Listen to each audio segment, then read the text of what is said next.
Hi everyone, অনু cooking হাটে সকলকে স্বাগত জানাই। আজকে শেয়ার করব চিকেন শামি কাবাবের রেসিপি।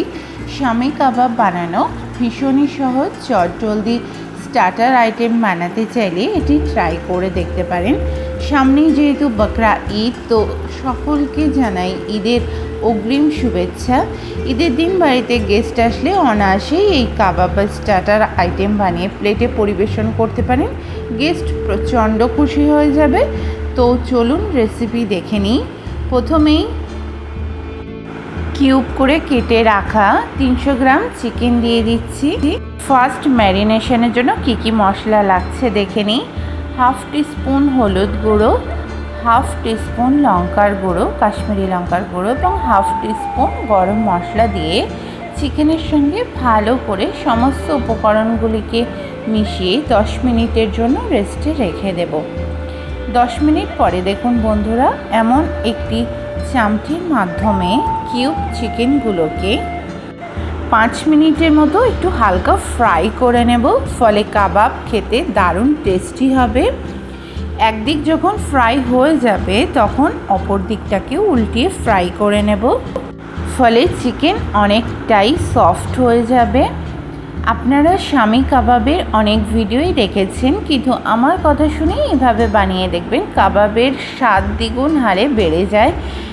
এইবার ফার্স্ট ব্যাচ আমার ফ্রাই করা কমপ্লিট এবং সেকেন্ড ব্যাচকেও একই প্রসেসে এইভাবে ফ্রাই করে নেবেন। বন্ধুরা, এখানে সব চিকেনগুলিকে ফ্রাই করা কমপ্লিট। এইবার মিক্সিং জার নিয়ে ফ্রাই করা চিকেনগুলোকে আরও একটু টুকরো করে গ্রাইন্ড করব। বন্ধুরা, একটা কথা মাথায় রাখবেন, বেশিক্ষণ গ্রাইন্ড করা যাবে না। 30 সেকেন্ডের মতো গ্রাইন্ড করলেই হয়ে যাবে। ঠিক এমন ঝুড়ো ঝুড়ো হবে দেখতে। বন্ধুরা, এখানে সব চিকেন গ্রাইন্ড করা হয়ে গেছে। এবার কাবাবটাকে বানানোর জন্য কি উপকরণ লাগছে দেখে নিন। হাফ টেবিল চামচ কাশ্মীরি লঙ্কার গুঁড়ো, হাফ টেবিল চামচ গরম মশলা, 1 চামচ লবণ, 1/4 কাপ কুচি করে রাখা পেঁয়াজ, হাফ লেবুর রস, বাইন্ডিংয়ের জন্য 1/4 কাপ বেসন দিয়ে দেব, হাফ টিস্পুন চিলি ফ্লেক্স দিয়ে একটু ভালো করে সমস্ত উপকরণ মিশিয়ে নেব। 2 চামচ তেল দিয়ে দেব, যে তেলে চিকেন ভেজে রেখেছিলাম সেই তেল।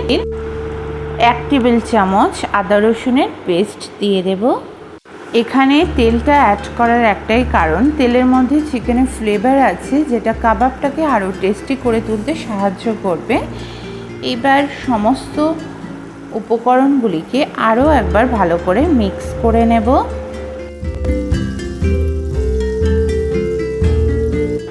নেক্সট হাতে তেল লাগিয়ে নেব ঠিক এইভাবে এবং কাবাব আকারে শেপ দিয়ে নেব। আমি এখানে গোল শেপের বানাচ্ছি, আপনারা আপনাদের পছন্দের মতো শেপ বানিয়ে নেবেন। দেখুন বন্ধুরা,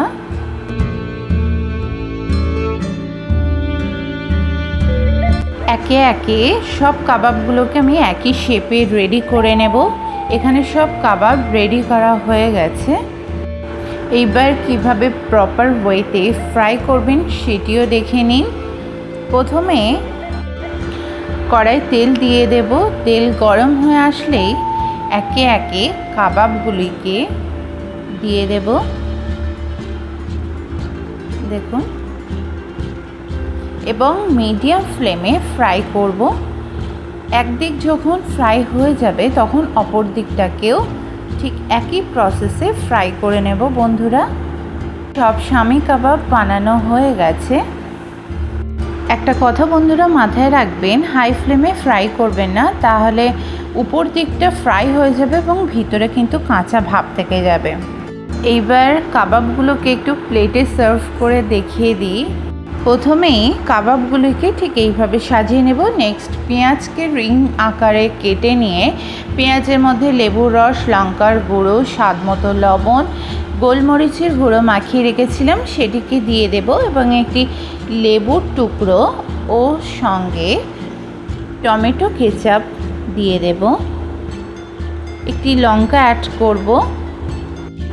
কি অপূর্ব দেখতে লাগছে না বন্ধুরা, দারুণ খেতে হয়। আপনারা এটি বিরিয়ানি, পোলাও ও স্টার্টার আইটেমে ট্রাই করে দেখতে পারেন বন্ধুরা, দারুণ লাগবে খেতে। অন্য প্রসেসে কাবাব বানানোর কথা ভুলেই যাবেন। রিকোয়েস্ট করব একবার এই প্রসেসে শামি কাবাব বানিয়ে খাওয়ার জন্য। তো বাড়িতে ঝটপট বানিয়ে নিন এবং ফ্যামিলির সঙ্গে এনজয় করুন। দেখতে থাকুন অনু কুকিং আর্ট। চ্যানেলে নতুন বন্ধু হয়ে থাকলে প্লিজ সাবস্ক্রাইব করে আমার পাশে থাকবেন। লাইক, কমেন্ট ও শেয়ার করবেন। সবার আগে নোটিফিকেশন পেতে বেল আইকন প্রেস করে রাখবেন। খুব শীঘ্রই দেখা হচ্ছে আবারও নতুন এক রেসিপির সঙ্গে। সকলে সুস্থ থাকবেন, ভালো থাকবেন। ধন্যবাদ।